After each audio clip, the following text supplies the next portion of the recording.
Hola, ¿qué tal, jóvenes alumnos del nivel medio superior? Permíteme presentarme, soy el profesor Macario Calva Quiroga. Hoy vamos a abordar la disciplina de lenguaje y comunicación 1, unidad de aprendizaje curricular 1, contenido específico 001, la importancia de escuchar y retroalimentar. Específicamente nos vamos a enfocar al concepto de diálogo.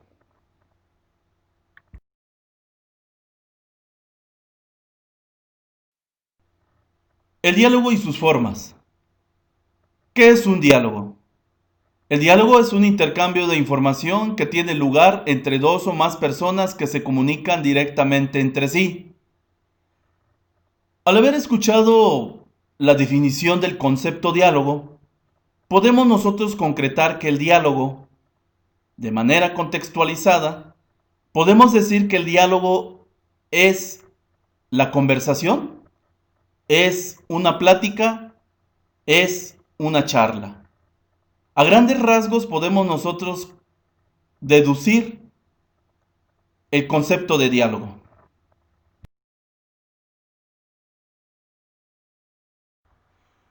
Una vez que hemos analizado el significado del concepto de diálogo, veremos que los diálogos pueden transcribirse de dos formas, en estilo directo y en estilo indirecto. El estilo directo nos dice que se producen literalmente las palabras de los personajes. Un ejemplo claro de este significado es que cuando nosotros nos invitan a participar en una obra de teatro, se nos otorga un guión y ese guión prácticamente están todos los diálogos de los personajes que van a participar dentro de la obra literaria. Ahí podemos decir que existe un estilo directo, porque nosotros tenemos que reproducir los diálogos tal cual aparecen en ese guión. En el estilo indirecto, se dice que se da cuando el narrador reproduce sus palabras desde el punto de vista del propio narrador. Aquí abro un pequeño paréntesis y hago un pequeño retroceso en los contenidos que ya se han venido abordando en los ciclos pasados. Y hablaré específicamente de la historieta, que dentro de la historieta uno de los elementos importantes son las cartelas. Las cartelas prácticamente son de estilo indirecto, ya que el narrador plasma lo que en su momento tal vez el personaje llega a realizar o está a punto de realizar.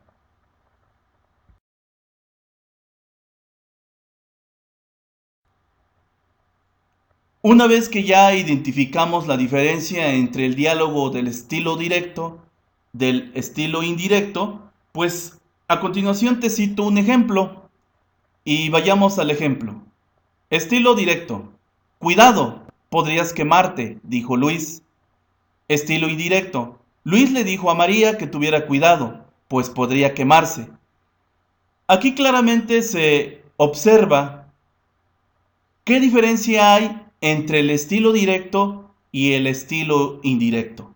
Ojalá que hasta aquí no exista ninguna duda sobre los estilos de diálogo, tanto directo como indirecto.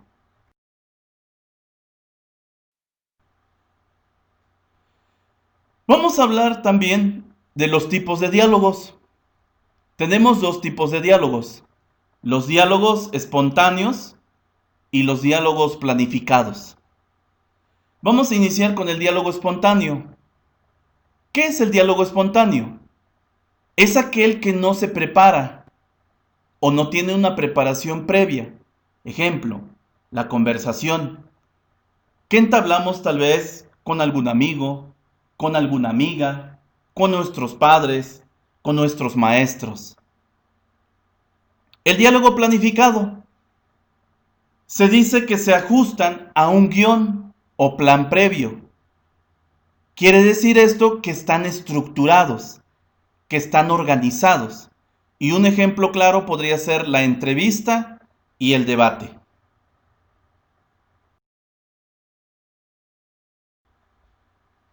Tras haber analizado los tipos de diálogos, nos enfocamos a los diálogos espontáneos, específicamente a la conversación. La conversación es un diálogo en el que intervienen dos o más personas alternativamente sin seguir un plan previo. Existe también la ausencia de un guión. Al existir la ausencia de este guión, pues provoca lo siguiente: interrupciones frecuentes, cambios bruscos de tema y frases inacabadas.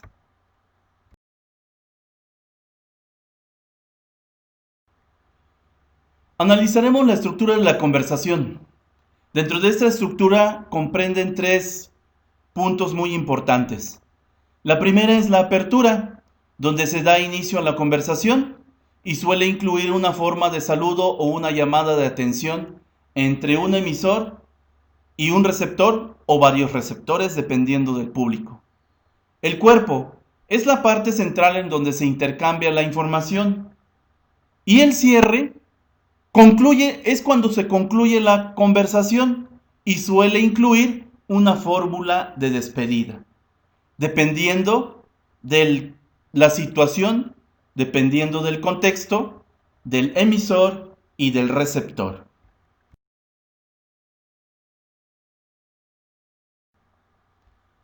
Tras haber analizado los tres momentos de la conversación, pues enseguida citaremos un ejemplo. Leemos el ejemplo y vamos desglosando las partes que lo conforman. Vamos primeramente con la apertura y dice así: Hola Jaime. Marta, qué puntual. ¿Qué tal todo? Ya ves, como siempre. En el desarrollo, ¿me has traído el libro? Sí, claro, genial. Te has acordado. Y dentro del cierre encontramos: Bueno Jaime, que tengo prisa. Hasta luego. Adiós, Marta. Y gracias.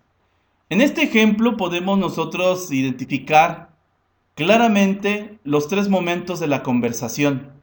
Hasta aquí hemos abordado prácticamente el diálogo espontáneo y hemos especificado los momentos de una conversación.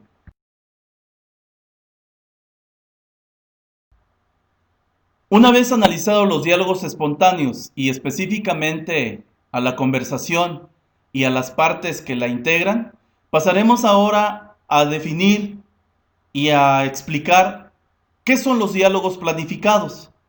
Y dentro de estos diálogos planificados citaremos a dos: la entrevista y el debate. Iniciamos con el debate.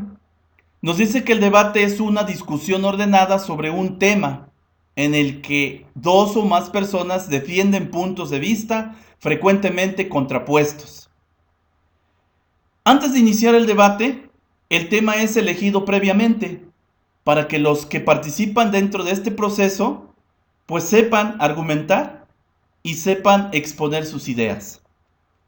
Debemos de contemplar un moderador. Es aquella persona que va a regular el desarrollo del debate, dando los tiempos, presentando a los participantes, entre otras funciones. No debemos dejar de lado que el moderador desempeña tres funciones fundamentales. La primera, que inicia el debate e introduce el tema. 2, regula y ordena el turno de la palabra. Y 3, cierra el debate y resume las conclusiones. Prácticamente son tres funciones fundamentales que debe de desempeñar la persona que fungirá como moderador dentro de este proceso.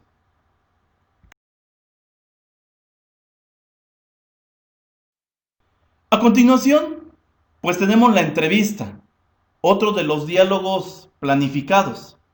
Y dice así: la entrevista es un diálogo entre dos personas en la que una de ellas propone una serie de preguntas a la otra a partir de un guión previo. El guión previo prácticamente nosotros lo podemos considerar como un cuestionario, una guía o una serie de preguntas para que yo, entrevistador, pues pueda plantearle las preguntas a mi entrevistado. ¿Para qué nos sirve la entrevista?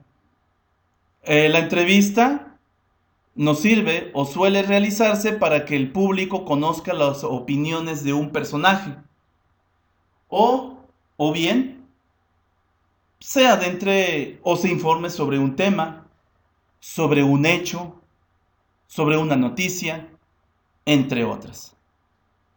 Pues hasta aquí hemos llegado y hemos abordado el concepto de diálogo. Espero que les sirva para retroalimentar algunos contenidos en la disciplina de lenguaje y comunicación 1. De antemano agradezco su atención prestada y nos vemos en el próximo video.